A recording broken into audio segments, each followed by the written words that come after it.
Fuck on my poster, say now. They be lost in the sauce. Took a loss, that's your loss. Had to get my point across. Heard the lanes was talking, and we don't pay that no mind. Didn't need to rush and know that I'll be here in no time. Put a candle on it, had to tell them nigga blow mine. Lights, camera, action, ayy. Smoking that dope from Manhattan. We the new meth and Redman. We ain't real blood, but we brethren. Run up a check in his pendant. She talking my news, what send them. Fuck with the fam, you a dead man. Jesus, peace are pending. And we still independent. Bonjour à tous les amis, aujourd'hui on va s'intéresser à l'entretien du buggy 250 PGO bien sûr comme d'habitude. Donc on va voir les différents entretiens périodiques à faire, donc les points de graissage, la vidange du moteur, la vidange de la transmission et la vidange de l'inverseur. On va voir quel matériel vous avez besoin, ce que vous avez besoin comme huile, les différentes viscosités, et la graisse pour les points de graissage. Donc on va regarder ça ensemble. Allez, c'est parti. Donc pour les points de graissage, on va avoir besoin d'une pompe à graisse. Ça vaut une vingtaine d'euros à feu vert ou le truc dans le genre, quoi. C'est pas bien cher. Après en graisse, bon moi voilà, je mets celle-là. Là c'est de la graisse qui résiste à l'eau. Après, honnêtement, c'est les fonds de placard et j'ai dû récupérer ça. Ça doit être les restes d'un chantier. Donc bon, vous pouvez mettre un peu ce que vous voulez, quoi. Que ça soit de la bleue, de la verte, de la noire, même de la graisse de canard ou ce que vous voulez. Du moment que ça graisse, il faut le faire assez souvent, quoi. En général, moi, je le fais toutes les 2 sorties à peu près, comme je le lave bien au Karcher et comme vous avez pu voir sur les vidéos, je le mets un peu à rude épreuve, donc. N'hésitez pas à en mettre aussi souvent que vous voulez, quoi. Donc pour les points de graissage, ils se situent, vous en avez 6 à l'avant et 2 à l'arrière. Donc à l'avant, vous en avez un sur votre bras supérieur qui est en plein milieu ici, et après vous en avez 2 au niveau du bras à l'arrière. Hop. Donc là, moi, on les voit pas parce qu'ils ont peint par-dessus. Vous en avez un là et un là-bas. Donc un bien coupé. C'est comme moi, ils les ont repeints. N'hésitez pas, vous mettez un bon coup de brosse métallique et bien vérifier que la petite bille, c'est une petite bille ici là, elle bouge bien.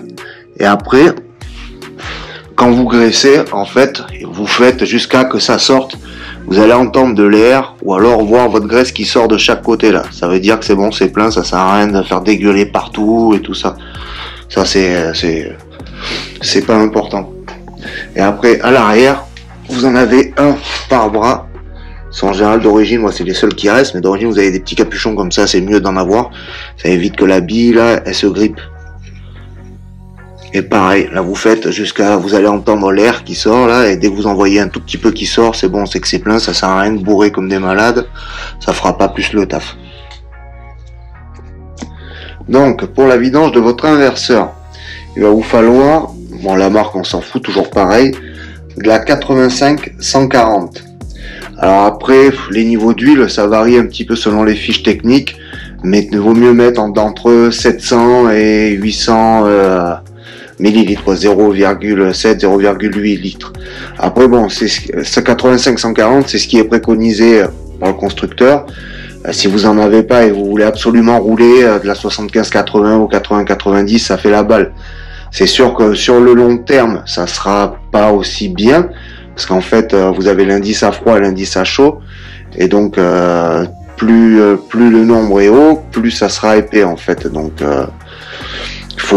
ça a quand même son importance, mais ça va pas faire exploser à la première utilisation votre transmission. Pour le faire, donc vous pouvez prendre une petite seringue à huile, comme ça. Bon là je m'en sers un peu pour tout moi, mais c'est vrai que le tuyau est un peu gros. Ou alors vous avez la solution qui prend un peu plus de temps, mais qui coûte moins cher.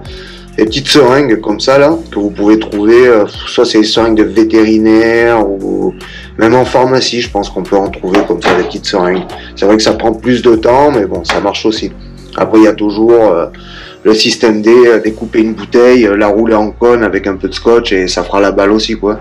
Donc ça, c'est un peu comme chacun peut se démerder, quoi.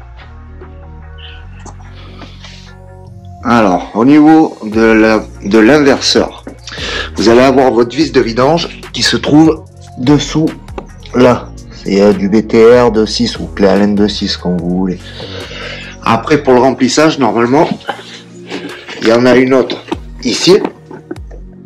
Mais elle est toute petite, elle est vachement chiante pour y aller. Donc moi, ce que je fais, c'est que je dévisse le reniflard là. Vous voyez ça là?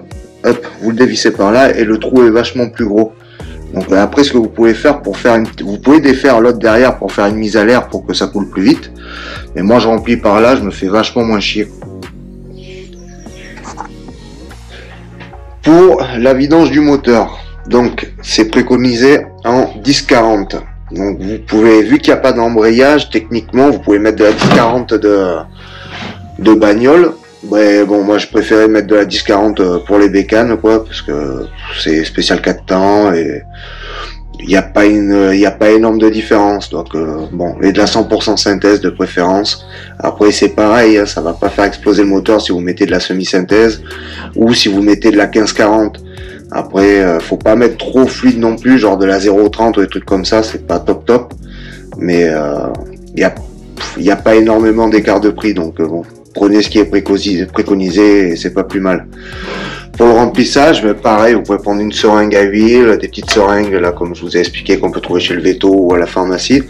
Ou alors un petit truc qui va pas trop mal, ça c'est un petit bec que vous avez sur les bidons d'Adi Blue. Donc si vous avez quelqu'un qui roule à ça pour en récupérer un, ou voilà quoi. Après, toujours un petit entonnoir ou un truc dans le genre, on va voir après, quand on fera la vidange, je vous montrerai comment je me démerde. Pour la vidange moteur, alors on va commencer par défaire. Dessous vous avez une grosse vis là, ici. Donc là-dedans, faire attention quand vous allez le sortir, vous avez une espèce de petite crépine bombée en métal, donc c'est comme du grillage. C'est ce qui va faire office de filtre à huile, parce qu'il n'y en a pas sur ces moteurs-là. Donc ça, repérez bien dans quel sens elle est montée. Je crois que c'est vers le haut, comme ça de mémoire. Et vous pouvez la nettoyer avec de l'essence, du nettoyant frein, du diluant, ce que vous voulez, du moment que vous la séchez bien, après, il n'y a pas de souci. Et pour le remplissage, c'est derrière le pot. Ici, là où vous avez votre jauge à huile, tout simplement. Et le litrage, c'est pas compliqué, c'est marqué sur le moteur. Donc, je sais pas si on va bien voir là. Ici, c'est marqué 0,9 litres. Donc, un tout petit peu moins d'un litre, quoi, 900 millilitres. Voilà, rien de bien compliqué. Et donc, maintenant, pour la transmission. Donc, en fait, le petit engrenage que vous avez à l'arrière du moteur, pas la boîte de transfert, vous allez voir sur, je vais vous montrer. Donc il faut de la 75-80. Après vous pouvez mettre de la 80-90, c'est pareil, c'est pas gênant aussi. Les puristes ils vont hurler, mais on s'en bat les couilles en vrai quoi. C'est pas bien méchant. Par contre là, vu la taille du trou, je vous conseille vraiment une petite, sinon vous allez en foutre partout, c'est un peu la galère. Donc on va le voir ensemble. Allez, à tout de suite. Donc pour votre transmission, vous avez deux vis ici. Celle-là, ça va être pour la vidange, celle-là, ça va être pour le remplissage. Donc, vous défaites celle-là. Et après, pour la quantité, en fait, bon, là, moi, il n'y est plus parce que c'est cassé. Le petit morceau, il est là. Et c'est pas compliqué, c'est marqué dessus, là. Vous voyez, 0,18 litres. Donc, 180 millilitres, si je me trompe pas. Alors, on va voir, voilà. Donc, hop, pareil, avec une petite seringue, rien de bien compliqué. Voilà les amis, bon, cette vidéo est finie, j'espère que ça a été quand même assez clair. Je l'ai fait un petit peu rapidement parce qu'en ce moment j'ai pas mal de projets, donc j'ai pas trop le temps. C'est vrai qu'on ça fait plusieurs fois qu'on me le demande, donc j'ai pris le temps de vous faire ça quand même assez clairement, je pense, aussi clairement que possible. Donc si jamais vous avez besoin de précision, n'hésitez pas à vous laisser un petit commentaire et j'y répondrai le plus vite possible. J'essaye de lire, même si on n'a pas 10 000, c'est pas compliqué. Mais je vous y répondrai. Allez, si vous avez besoin de savoir d'autres trucs, n'hésitez pas à laisser un commentaire, dites-moi sur quoi vous voulez que je fasse des vidéos, et puis je tâcherai moyen de vous faire ça. Allez, salut!